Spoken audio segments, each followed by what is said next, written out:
Okay, boys and girls, so what you're going to do is you're going to compare and contrast octopus or jellyfish. So we have these statements down here. There's 8 of them, and you're going to cut them on the dotted line, and you're going to decide if it's an octopus statement, if it's a jellyfish statement, or if it's a both statement. So, has no brain.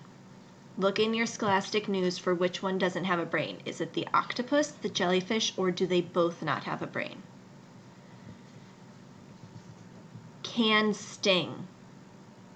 Look back to see if it is the octopus, the jellyfish, or if that applies to both of them. Eats fish.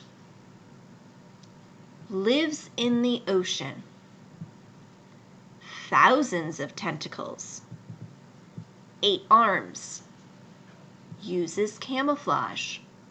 Has a big, powerful brain.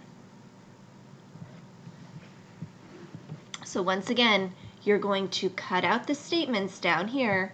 The ones that apply to only the octopus is going to go in the octopus side. The ones that only apply to the jellyfish is going to go on the jellyfish side. The ones that apply to both of them is going to go in the middle. Okay, now you're going to do an opinion piece. You were asked while you read your Scholastic News to think which one is trickier. Now you're going to answer it. So which is trickier? Which sea animal is trickier, an octopus or a jellyfish? What's your opinion? An opinion is what you think about something. So step 1, you need to fill in the bubble that matches your opinion. Octopuses are trickier or jellyfish are trickier? Now you're going to share your reasons why.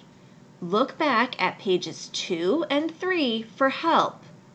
You can also come up with your own reasons, but we suggest using ones that are found in your Scholastic News.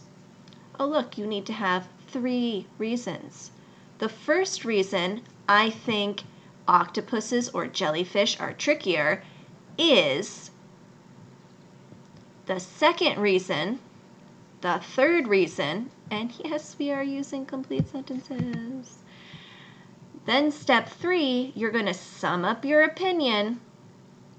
Remember, we restate our opinion and our conclusion. That is why I think octopus or jellyfish are trickier. And then draw a picture of the animal that you think is trickier.